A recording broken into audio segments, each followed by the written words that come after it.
jumping pull-up.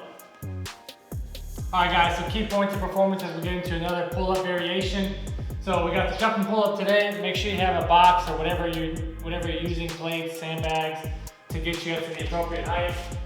Depending on how much strength you have or how much help you need, raise your box up. But the most important thing that I care about is on the way down that you land to this position. So if you're super strong and you can pull with lower boxes, or if you need more height, that's fine. But this is essentially a way to train quick negatives. Negative meaning anytime you're controlling down. So jumping pull-up is a great way to get a lot of reps. One thing that I definitely want to see is every time you jump, to get this little stretch in the beginning. So we're trying to replicate what kipping on the bar will lead once you get stronger, that exact same motion of going hollow body and arching right here.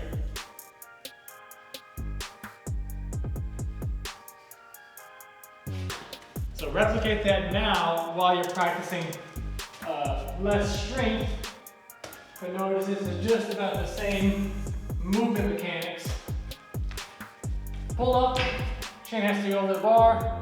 Make sure you land in the bottom every time. Right here, I want to see this. And then go here. That's the jump and pull up. Get after it.